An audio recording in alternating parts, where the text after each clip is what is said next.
आज सोनम वांगचुक के प्रोटेस्ट का 26वां दिन है, उनके अनशन का आज 26वां दिन है। और आज भी जो गवर्नमेंट है, जो एनडीए की सरकार है, उनकी तरफ से कोई भी ऐसा स्टेटमेंट नहीं आया या उनकी तरफ से कोई भी ऐसा डिसीजन नहीं आया है जिसमें यह बताया गया हो कि धर्मेंद्र प्रधान जो हमारे एजुकेशन मिनिस्टर हैं उनके ऊपर कोई कार्रवाई की जा रही है या उनका रेजिग्नेशन आ रहा है।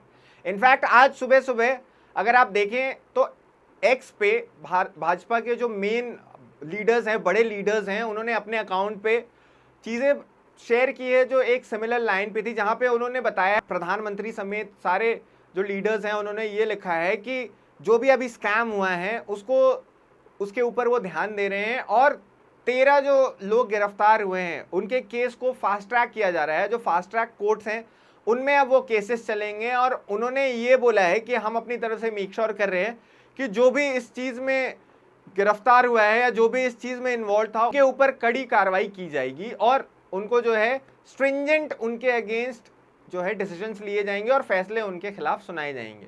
लेकिन इससे जो स्टूडेंट्स की एक्चुअल डिमांड है वो पूरी नहीं होती, जहां पे स्टूडेंट्स ने बोला है कि उनको टॉप ऑफिशियल्स का है जो रेजिग्नेशन चाहिए, starting with the minister himself Dharmendra Pradhan. आज जैसा हम अभी सीरीज चला रहे हैं द न्यूज़ अरीना में, दोस्तों आप सबको पता है आज हम बात करने वाले हैं कि बच्चों का जो गुस्सा है वो इतना जायज़ क्यों है, इतना ज़्यादा जो है उनके अंदर फ्रस्ट्रेशन क्यों घुस गया है, क्यों इतना ज़्यादा वो जो गुस्से में एंगर में नज़र आ रहे हैं, और उसको हम डिकोड करने की कोशिश करेंगे कि एजुकेशन सिस्टम जो है उन्होंने कैसे अभी स्टूडेंट्स को फेल कर रखा है, क्यों जो आज का युवा है, आज के जो बच्चे हैं वो इतना ज़्यादा गवर्नमेंट से नाखुश हैं, सड़क पर उतर रहे हैं और इतना प्रोटेस्ट कर रहे हैं। तो पूरे मामले को जानने के लिए वीडियो के अंत तक जरूर बने रहिएगा।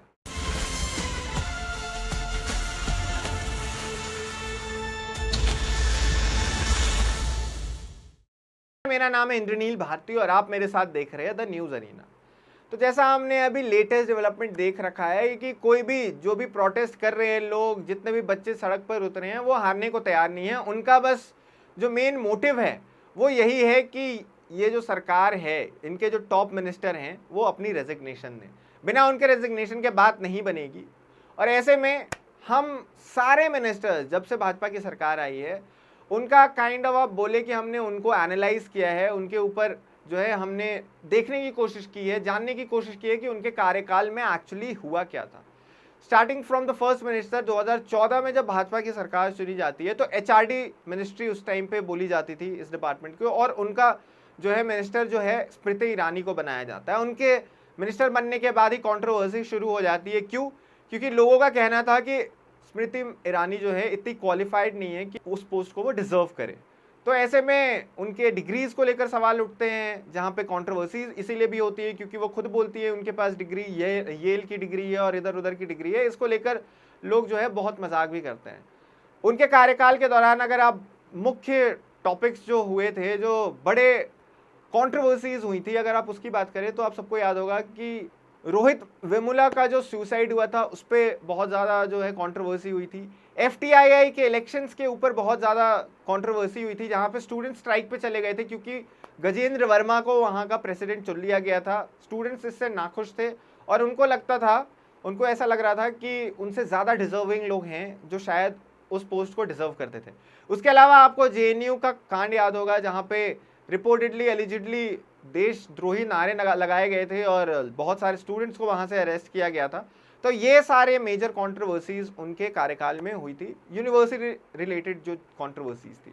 उसके बाद उनको रिप्लेस किया जाता है 2016 में और प्रकाश जावड़ेकर को बनाया जाता है इंडिया का नया एजुकेशन मिनिस्टर। उनका अगर आप कार्यकाल देखें तो रिलेटिवली बाकी मिनिस्टर्स से कंपैरिजन में सबसे ज़्यादा स्मूथ चला था, जहाँ पे मेजर कंट्रोवर्सीज कोई भी नहीं हुई थी। जहाँ पे मेजरली थोड़ी बहुत जो कंट्रोवर्सीज थी वो यही थी कि टॉप यूनिवर्सिटीज़ में स्टूडेंट्स के अलावा टीचर्स ये डिमांड कर रहे थे, स्पेशली टीचर्स ये डिमांड कर रहे थे कि उनको फुल टाइम नौकरी मिले, क्योंकि बहुत सारे प्रोफेसर्स जो है वो उनके पास परमानेंट नौकरी नहीं थी। तो यही डिमांड थी उनकी कि उनको परमानेंट नौकरी मिले। उसके अलावा कोई मेजर कंट्रोवर्सी नहीं हुई थी। उनका कार्यकाल जो है स्मूथ, बिल्कुल जो है कंट्रोवर्सी फ्री माना जाता है। और सबसे बड़ी जो चीज़ हुई थी उन्हीं के कार्यकाल के दौरान एनईपी न्यू एजुकेशन पॉलिसी की नींव रखी गई थी, है ना। तो ओवरऑल आप बेस्ट मिनिस्टर अगर इनमें से किसी को रेट करेंगे तो शायद प्रकाश जावड़ेकर का नाम उसमें आएगा।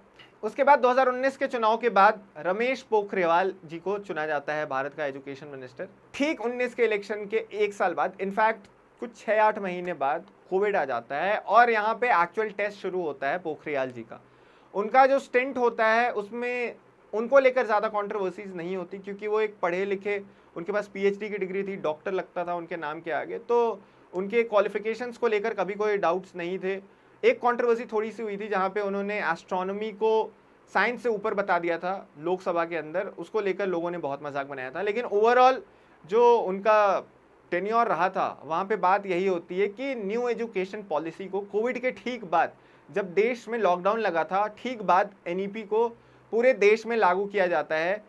स्टेप बाय स्टेप प्रोसेस बताते हैं कि इसकी इम्प्लीमेंटेशन जो होगी वो स्टेप बाय स्टेप होगी और यहाँ पे बात की जाती है गवर्नमेंट के द्वारा कि लोगों की, स्टूडेंट्स के क्रिटिकल थिंकिंग के ऊपर काम किया जाएगा, स्टूडेंट्स को और ज़्यादा जो है सोचने पे और क्रिएटिव साइड को देखने की बात की जाती है। जो हमारा रटने का फोकस होता था, जो पुराना एजुकेशन सिस्टम था, उसको रिप्लेस करने की बात की जाती है। लेकिन 6-7 ईयर्स डाउन द लाइन जब से ये इम्प्लीमेंट हुआ है, आज तक अगर आप देखेंगे तो एनईपी सही से इम्प्लीमेंट नहीं किया गया है भाजपा सरकार के द्वारा या पूरे गवर्नमेंट के द्वारा।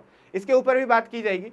उसके बाद पोखरियाल जी को रिप्लेस करते हैं current education minister Dharmendra Pradhan. अब धर्मेंद्र प्रधान की अगर हम बात करें, उनके कार्यकाल की बात करें, तो वो कंट्रोवर्सी से लिप्त रही हैं। जैसे ही वो चुने जाते हैं 2021 में 2 मेजर पेपर्स के ऊपर जो है दाग लगता है, जहां पे क्वेश्चंस उठते हैं। पहला नीट का पेपर और दूसरा जेई का पेपर। इन दोनों पेपर्स के ऊपर डाउट होता है, स्कैंडल्स नज़र आते हैं। कुछ लोग जो बोलते हैं कि नीट का पेपर, उस दौरान भी कुछ लोगों को ऑलरेडी चीज़ ये पता थी कि पेपर कहाँ पे है, कौन सा आने वाला और कौन से सवाल पूछे जाने वाले। उसके अलावा जो जेई का पेपर है उसमें अलिजिडली कुछ प्राइवेट कंपनीज इन्वॉल्व होती हैं जो कुछ बच्चों को बिफोर एग्जाम्स प्रोवाइड कर देती हैं क्वेश्चंस के साथ, और उन प्राइवेट कंपनीज के ऊपर कार्रवाई फिर बाद में की जाती है। इसके अलावा आप उसके बाद की अगर मैं बात करूं, उसके बाद की अगर हम उनका टेन्योर देखें तो और भी ज़्यादा कंट्रोवर्सीज होती हैं, जो मैं एक के बाद एक आपको पढ़ के बताता हूं। 2023 में सीयूईटी जो हुआ था उसके ऊपर टेक्निकल ग्लिचेस। सीयूईटी एक कॉमन एग्जाम इन्होंने निकाला जो पूरे देश के स्टूडेंट्स के लिए कंडक्ट कराया जाता था, कॉमन एंट्रेंस टेस्ट। उसके ऊपर सवाल उठता है, टेक्निकल ग्लिचेस की बात की जाती है और प्रॉपर इम्प्लीमेंटेशन के ऊपर सवाल उठता है। उसके बाद 2024 में अगेन जो नीट का स्कैम अभी हुआ है वो 2024 में भी हुआ था, जहां पे स्टूडेंट्स ने प्रोटेस्ट किया था जो उस एग्जाम में अपीयर किए थे, लेकिन वो इतना बड़ा मामला नहीं बनता है जो 2026 में बन चुका है। 2024 में कुछ सोशल मीडिया पे वीडियोस भी सर्कुलेट हो रही हैं जो उस दौरान बच्चे प्रोटेस्ट में बैठे थे, वहाँ अपना दुख बयां कर रहे हैं, जहाँ पे वो बता रहे हैं कि उस दौरान भी उनके साथ पुलिसकर्मियों ने मारकर उनको वहाँ से भगा दिया था जंतर मंतर से। उसके अलावा अगर आप देखें तो 2024 में ही यूजीसी नेट का स्कैंडल होता है, जहाँ पे फिर से गड़बड़ियाँ पाई जाती है और एग्ज़ाम को कैंसिल करना पड़ जाता है। 2025 में नीट और सीयूईटी दोनों पे बायोमेट्रिक ऑथेंटिकेशन पे सवाल उठाए जाते हैं। और 2026 में जो final nail in the coffin, जहाँ पे एक्चुअली आज का जो यूथ है, आज के जो स्टूडेंट्स हैं वो आक्रोशित होते हैं, वो 2026 के नीट स्कैंडल के बाद होते हैं, जहाँ पे नीट का एग्ज़ाम कराया जाता है और उसके बाद उस पेपर को रद्द कर दिया जाता है। क्यों? क्योंकि उसमें स्कैम हुआ था, उसमें कुछ लोग इन्वॉल्व थे जिन्होंने पेपर को ही लीक कर दिया था। तो ये होता है, ये हैं कुछ मेजर कंट्रोवर्सीज जो धर्मेंद्र प्रधान के कार्यकाल में हुए हैं। अब हम बात करते हैं एजुकेशन सिस्टम की, जो मैं बात वीडियो के शुरुआत में कर रहा था कि हम अब कुछ आपको ऐसे स्टैट्स बताने वाले हैं, कुछ ऐसे आंकड़े बताने वाले हैं जिससे आपको ये पता लग जाएगा कि अभी हमारे देश की एजुकेशन सिस्टम जो है, एजुकेशन का व्यवस्था जो है वो कितना चरमराया हुआ है, कितना गड़बड़ है उसके अंदर। सबसे पहले हम बात करते हैं स्ट्रक्चरल प्रॉब्लम्स की, जो बेसिक स्ट्रक्चरल प्रॉब्लम्स है। आज तो पहले आप देखो, आप ये समझ लो कि कोई भी पेरेंट जो है वो ये नहीं चाहता कि उनका जो बच्चा है वो गवर्नमेंट की स्कूल में पढ़ाई करे। इनफैक्ट मैं खुद एक प्राइवेट इंस्टीट्यूट का प्रोडक्ट हूँ, मैंने जो पढ़ाई की है वो प्राइवेट एजुकेशन सिस्टम स्कूल में पढ़ाई की है और मैं वहीं का प्रोडक्ट हूँ। और इनफैक्ट जो गवर्नमेंट की स्थिति है, कोई भी गवर्नमेंट का टॉप ऑफिशियल या कोई भी गवर्नमेंट का टॉप मिनिस्टर अब ये नहीं चाहता कि उनका बच्चा गवर्नमेंट स्कूल में पढ़ाई करे। 12 साल हो चुके हैं सरकार को आए हुए, और अगर एक्चुअली रिफॉर्म लाना चाहिए था। अगर वो एक्चुअली सोच रहे होते कि रिफॉर्म लाने की जरूरत थी एजुकेशन में, तो 12 साल हो चुके थे। 12 साल बहुत बड़ा कार्यकाल होता है किसी भी रिफॉर्म को लाने और इम्प्लीमेंट करने में, लेकिन वो इस चीज में सक्सेसफुल नहीं हुए हैं। क्यों?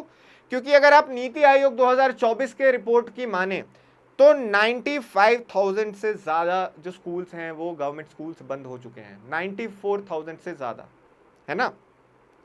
उसके अलावा ASCR 2024 की रिपोर्ट की माने तो 50% जो 5वीं क्लास के बच्चे हैं वो सेकेंड क्लास की बच्चों की बुक पढ़ पाते हैं, 5वीं क्लास की बच्चे की बुक नहीं पढ़ पाते। वो इतना ही कॉम्प्रिहेंड कर पाते हैं कि क्लास 2 के बच्चों की बुक तो पढ़ लेते हैं, लेकिन 5वीं क्लास का बच्चा 5वीं क्लास की बुक नहीं पढ़ पाता। 45% ऐसे बच्चे हैं क्लास में जिनको बेसिक डिवीजन नहीं आता 5वीं क्लास में होने के बावजूद। तो आप ये समझ लें। UDISC प्लस के डाटा के अनुसार अगर मैं बात करूं तो 1 लाख से ज्यादा ऐसे स्कूल्स हैं जो मात्र एक टीचर के भरोसे चल रहे हैं। आप इस चीज को समझे कि एक स्कूल में एटलीस्ट अगर 50 भी बच्चे हैं तो 5 से 7 वहां पे टीचर्स होने चाहिए जो अलग अलग सब्जेक्ट्स पढ़ाए बच्चों को, क्योंकि कोई भी जो टीचर होता है वो अपने यूनिवर्सिटी से या अपने ग्रेजुएशन के बाद एक सब्जेक्ट में स्पेशलाइज करके आता है। एक साइंस का स्टूडेंट, माफ कीजिएगा, एक साइंस का टीचर कभी भी एक हिस्ट्री के बच्चे को नहीं पढ़ा सकता। उसके अलावा अगर मैं बात करूं इंफ्रास्ट्रक्चर की तो 98,000 के ऊपर ऐसे स्कूल्स हैं जहां पे गर्ल्स टॉयलेट जो है वो फंक्शनली नहीं है, वो फंक्शन नहीं करे, बना रखा है लेकिन उनका कोई यूज नहीं है। 1.19 लाख स्कूल्स ऐसे हैं जहां पे बिजली की भारी कमी है। 57% ऐसे स्कूल्स हैं मात्र आउट ऑफ 100 जहां पे कंप्यूटर्स हैं जो फंक्शनल हैं। बाकी स्कूल्स में कंप्यूटर्स हैं भी तो उनका कोई काम नहीं है। और मात्र 53% ऐसे स्कूल्स हैं जिनमें इंटरनेट एक्सेस हो। आज का जो युवा है, आज का जो स्टूडेंट है, वो पूरा जो उनके अंदर चीज़ें कंज्यूम करते हैं, वो जो नॉलेज कंज्यूम करते हैं, वो उसमें इंटरनेट का बहुत बड़ा रोल होता है। आप कोविड को याद करें, कोविड के दौरान बच्चों ने कितना पढ़ाई की थी, कितनी पढ़ाई की थी जो इंटरनेट के सहारे की थी। और बच्चों को एक लत लग चुकी है, लत सी लग चुकी है कि अब जो इंटरनेट है वो बहुत अहम रोल करता है प्ले उनके एजुकेशन को बढ़ाने में, उनके नॉलेज को बढ़ाने में। लेकिन अगर आप इंटरनेट एक्सेस नहीं देंगे बेसिक लेवल पे तो फिर तो भाई बहुत मुश्किल है इन बच्चों की क्रिएटिविटी को डेवलप करने में। अब उसके अलावा अगर एनरोलमेंट की बात करें तो 2023 से 24 के बीच में 86 लाख स्टूडेंट्स जो हैं गवर्नमेंट स्कूल से अपना नाम कटवा चुके हैं और प्राइवेट एडेड स्कूल्स ने 88 लाख स्टूडेंट्स को अपने मतलब वहां पे नाम दाखिला कराया है। अगर मैं बात करूं तो गवर्नमेंट स्कूल्स में 2023-24 और 25-26 में 86 लाख ऐसे बच्चे हैं जिन्होंने अपना नाम हटवा लिया है। और वहीं अगर आप प्राइवेट स्कूल्स की बात करें तो 88 लाख स्टूडेंट्स ने इसी दौरान वहां पे रजिस्टर कराया। तो आपको ये समझ में आ जाएगा कि जो 86 लाख बच्चे थे वो क्यों ट्रांसफर ले रहे हैं, क्योंकि अब जो पेरेंट्स हैं ना उनका पूरा का पूरा सोच उनकी बदल चुकी है। वो अब उनको भरोसा उठ चुका है गवर्नमेंट के स्कूल से और अब अपने बच्चों को कोई भी गवर्नमेंट स्कूल नहीं भेजना चाहता। इसके अलावा अगर बात की जाए तो ओनली 51.9%, मतलब आप मान लें ओनली 52% बच्चे जो पहली क्लास में एडमिशन लेते हैं वो 12वीं तक पढ़ाई करते हैं, 12वीं तक उनकी शिक्षा पूरी होती है। तो आप समझ जाए कि अभी भी 48% देश के जो ऐसे बच्चे हैं जो अपनी 12वीं तक की पढ़ाई कंप्लीट नहीं करते हैं। अराउंड 30% बच्चे जो हैं वो 18 से 23 साल की उम्र में हायर एजुकेशन के लिए रोल करते हैं, मतलब आगे के लिए एडमिशन लेते हैं, मात्र 30%। ये नंबर्स बहुत कम है, किसी भी डेवलपिंग नेशन के लिए ये नंबर्स बहुत ज़्यादा कम है। उसके अलावा जो हमने कल बात की थी कि 45 मेजर पेपर लीक्स जो है वो हो चुके हैं, जहाँ पे 14 कांग्रेस की सरकार में हुए थे, 23 भाजपा की सरकार में, और 3.86 करोड़ स्टूडेंट्स जो हैं वो इस वजह से सफ़र कर चुके हैं। 3.86 करोड़ बहुत बड़ा नंबर होता है, बहुत सारे बच्चे इन्वॉल्व हैं इसमें। धर्मेंद्र प्रधान पहले ऐसे एजुकेशन मिनिस्टर बन गए हैं जिनमें नीट जैसी परीक्षाएं 2-2, 3-3 बार जो है उनको स्कैम में पकड़ा जा रहा है, जहां पे 2 बार तो साफ साफ जो है एग्जाम्स कैंसिल हुए हैं और एक बार एलिजिडली इल्ज़ाम लगाया जाता है कि उस साल भी कुछ ना कुछ गड़बड़ हुआ था। अगर आप एम्प्लॉयमेंट की बात करें तो 42% जो हैं बच्चे ग्रेजुएट होने के बाद, मात्र 42% पॉपुलेशन ही सही तरीके से एम्प्लॉयमेंट ले पाता है। तो आप देख सकते हैं ये पूरा का पूरा जो शिक्षा व्यवस्था है वो कितना ज़्यादा हिला हुआ है, वो कितना ज़्यादा काइंड ऑफ आप बोले कि गर्त में है। अभी हम कहाँ होने चाहिए थे, ऑलमोस्ट 80 साल होने को है हमें इंडिपेंडेंस के बाद, और हम किस पोजीशन पे हैं। शायद वो शोभा नहीं देता, शायद वो राइट पिक्चर पेंट नहीं करता किसी देश के बारे में, उस देश के प्रोग्रेस के बारे में। एनईपी आप लेकर आए, एनईपी लागू कर दिया, लेकिन उसकी इम्प्लीमेंटेशन का क्या? Implementation 6 years 7 years down the line बहुत अच्छे से हो जाना चाहिए था। हर एक स्टूडेंट जो दिल्ली में पढ़ रहा हो या बिहार के किसी गांव में पढ़ रहा हो, उसके बीच में डिफरेंस नहीं आना चाहिए था। अगर आप एनईपी दिल्ली के किसी कॉलेज में इंप्लीमेंट कर रहे हैं, दिल्ली यूनिवर्सिटी के कॉलेज में इंप्लीमेंट कर रहे हैं, तो उसी तरह से वो पटना के किसी यूनिवर्सिटी में भी करा जाना चाहिए था। लेकिन अभी तक ये होता हुआ दिखाई नहीं दिया है। तो भाई अब देखते हैं कौन से गवर्नमेंट स्टेप्स लेती है, क्योंकि 12 साल अगर किसी को मौका देने के बाद प्रोग्रेस उस हिसाब से नहीं हुई जिस हिसाब से देश का प्रोग्रेस होना चाहिए था या एजुकेशन सिस्टम में बदलाव आना चाहिए था, तो आगे बहुत ज़्यादा उम्मीद भी रखना किसी से एक तरह से मूर्खता होगी। अब देखते हैं क्या करते हैं ये लोग, कैसे ये पहले नीट स्कैम वाला मामला जो है वो रिजॉल्व होता है, बाद में देखते हैं। फिलहाल के लिए दोस्तों, अगर आपको वीडियो पसंद आया हो तो वीडियो को लाइक करें, वीडियो को शेयर करें, और चैनल को सबसे ज़रूरी ये है कि आप चैनल को सब्सक्राइब जरूर करें न्यूज़ अरीना को। फिलहाल के लिए दोस्तों मुझे दीजिए इजाज़त, और भी न्यूज़ के लिए फॉलो करते रहें न्यूज़ अरीना को।